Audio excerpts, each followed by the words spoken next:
Okay, Winnie, you're free to go. Just make sure you get some rest at home. It was evening when Win was discharged from the hospital. She took a taxi home.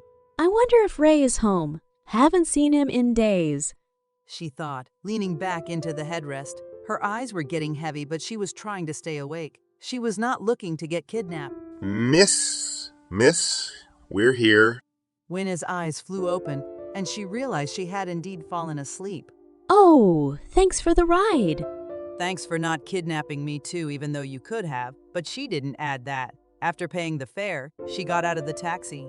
All she wanted right now was to take a bath and then sink into her bed. However, things weren't always that simple. When she walked into the apartment, the television was on and something was cooking on the stove. All signs pointed to the fact that Ray was home. Just this morning, he had blown up at her when she called to tell him the news about her ad being accepted, so she didn't know how to act around him not.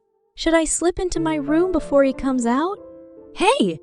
Win greeted with an awkward wave. You're home? Of course he was. He was standing right in front of her, so why did she ask that? Win facepalmed herself mentally. Yeah, Raymond replied, having the decency to look a little guilty. I'm so... Did I do something? Win smiled. This was awkward. You go first. I'm sorry I snapped at you earlier. No, it's fine. She shook her head. I'm always calling you to talk about Caspian. I can understand why you got frustrated. No, it's not that. Raymond began, looking like he had more to say, but what he actually said was, I'm making pasta. I'll pass. Winnie's belly chose that moment to rumble. She looked up and met Ray's gaze, her cheeks flushing in embarrassment.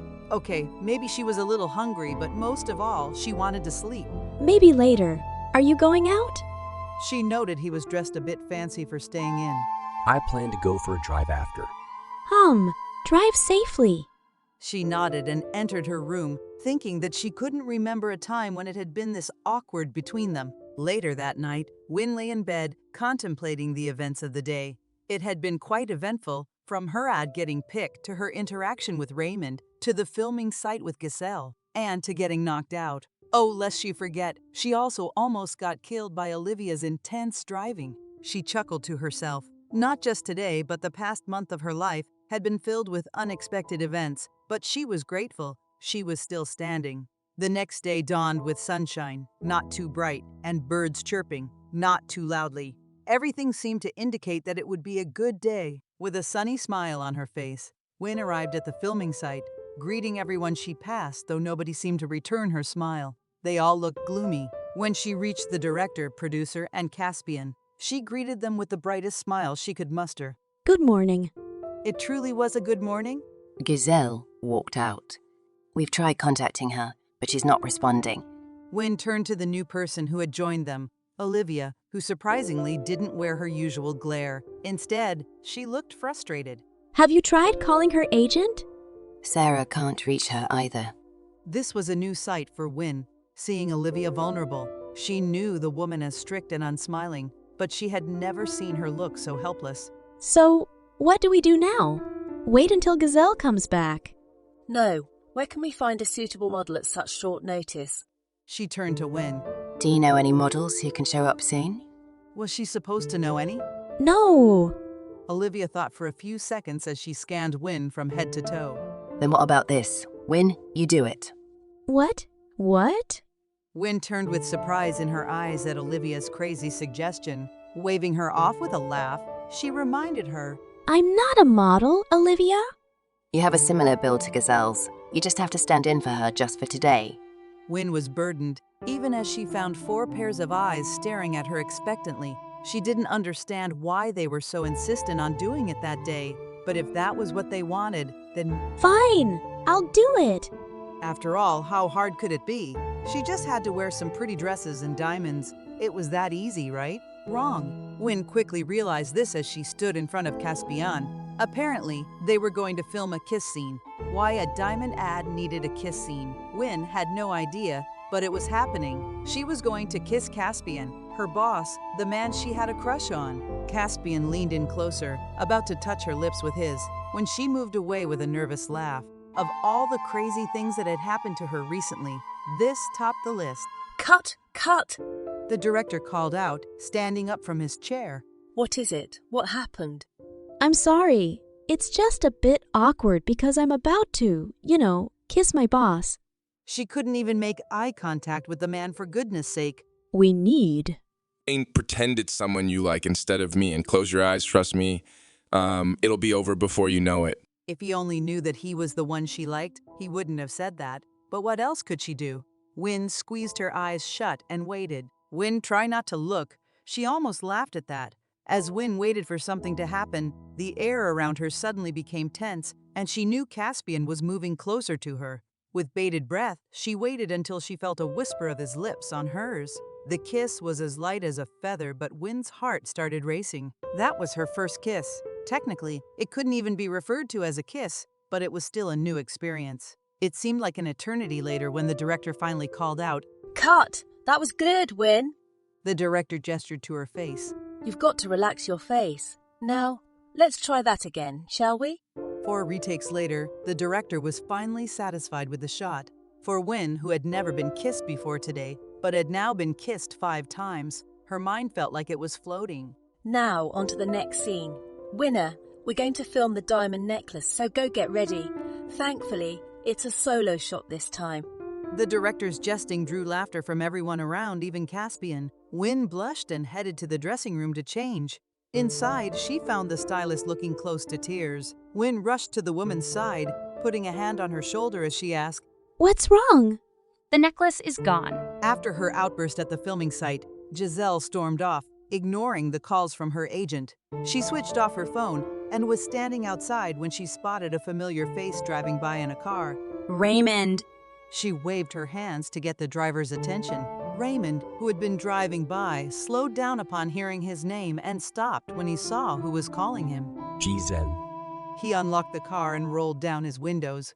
Hey, long time, no see. What Raymond hadn't told Win was that he and Giselle had dated in the past.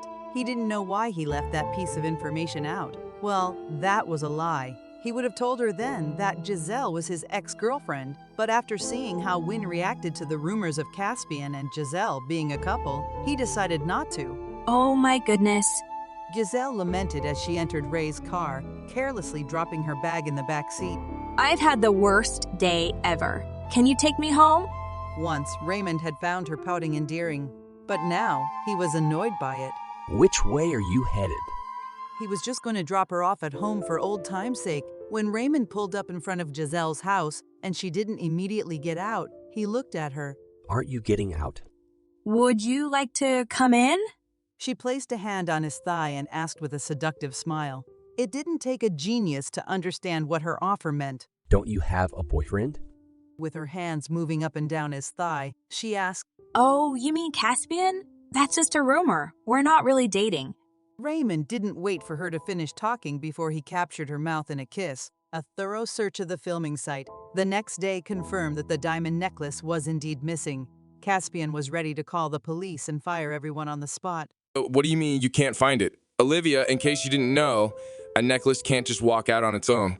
Someone must have taken it. The entire crew was in disarray. If you can't provide the necklace by evening, be prepared to lose your jobs. All of you. Before storming off the site, he had angrily threatened. Tell me again when you last saw it. Olivia, clearly distraught, wasn't in the right state of mind, so Win had taken it upon herself to question everyone who had come in contact with the necklace. Yesterday. The stylist, Mina said, tears welling up in her eyes. And where was that? In the dressing room. And when did you notice it was missing? After Giselle left. After questioning the stylist and her assistants, Win was able to piece together what might have happened. They all stated that they had seen the diamond necklace the previous day and realized it was missing after Giselle had stormed out. And you didn't think to mention it to Mr. Leroy at that time? Win found it a bit suspicious that they were only speaking up now. Mina, the stylist, was still crying. Mr. Leroy had taken you to the hospital after the accident happened. That was true. And I didn't know if I should mention it to the director. I thought that if I searched hard enough, I would find it. As for Giselle, have you been able to get in touch with her or her agent? Mina nodded profusely. She's on their way here. They waited for a short while, and Giselle finally arrived alone. My agent said you were asking for me. Why? Let's put aside that it was unprofessional of you to storm out during a shoot. Giselle's eyes widened, and she looked offended by Win's words. You have no right to talk to me that way. Well, deal with it, Giselle, because you're about to be in even deeper trouble. Where's the diamond necklace? What? Giselle tilted her head, her eyes widening in puzzlement. What diamond necklace? Win was 90% sure that Giselle didn't steal the necklace, but she had to be completely sure. The diamond necklace that was in the dressing room yesterday. Listen, Giselle, if you return it right now, everybody gets to keep their jobs. But if you don't, then you'll be responsible for increasing the unemployment rate in the country. What? Giselle spluttered and shook her head in disbelief. Are you seriously accusing me of theft? A lot of people have confirmed that the necklace went missing after you left, and if you can't prove your innocence, we'll have to involve the police. The scare tactic worked every time. Giselle pushed her bag at Win. Here, check it. This is the bag I carried that day 2 days ago, and I haven't taken anything out of it. Sure enough, as Win went through the contents of the bag, the necklace was nowhere to be found. She was in a predicament. What else could she do? Wait, CCTV. There's CCTV in the dressing room. That was good news for them, but why was there CCTV in the dressing room in the first place? Thankfully, Mina answered the question before she could ask. It was put there in case something like this happened. I'm sorry, Win. I totally forgot. If only she had remembered earlier, it would have saved them a lot of time and also spared them from Caspian's wrath. But again, there was no use crying over spilt milk. Let's go to the security office then. That was what they did, and the truth of the matter came to light. Nobody had taken the necklace, but Giselle, in a fit of rage, had pushed it into her bag. The problem now was that Winnie had just checked the bag, which Giselle claimed she hadn't touched since that day, and it wasn't in there. They were back at a roadblock. Do we check it again? The bag, I mean. Giselle asked as she rolled her hair with her hand nervously. It's not there! Are you sure you didn't open it at all? It might have fallen out at home. Try to remember where you went, what you did, after leaving here. I went home. As Giselle stopped to think, she recalled that she hadn't gone home immediately. She had met up with someone. I remember now. After leaving that day, I saw a friend outside who took me home. I'm not sure, but it might have fallen in the car. Finally, a speck of light in the dark. Can you call this friend to come over here? Giselle nodded, already taking out her phone, when the person on the other end picked up. Ray. Winnie laughed. Why had she immediately thought of Raymond like there weren't a lot of people named Ray? It could even be a woman named Ray. Ray, are you at work? Remember where you picked me up the last time we met? Can you please get there right now? It's a matter of life and death. Literally speaking, it wasn't, but figuratively, it kind of was. Oh, thank you, Ray. Thank you. After Giselle hung up, she turned to Win. He's on his way here. We can check his car when he gets here. Win gave her a nod, but she was absent-mindedly thinking about Raymond now. What was he doing now? Was he home? When they returned to where the others were, Win informed them about the progression of the matter. Olivia's hug took Win by surprise. Thank you so much, Win. Also, I'm sorry for the way I treated you before. Winnie was taken aback by Olivia's unexpected display of emotion. This was the first time Olivia was speaking kindly to her. It was also Win's first time seeing her like this, and it left her momentarily speechless. Ah, you're welcome, Olivia. And, it's okay. As they waited for Ray to arrive and hopefully resolve the situation, Win couldn't help but wonder about the dynamics between the people she was working with, especially Olivia. There were so many layers beneath the surface, and it seemed like each day brought a new surprise. At that moment, Giselle's phone rang. Hello? She turned to the rest. He's here. There was a collective sigh of relief from the women present. Win and myself will go down to check. Ray.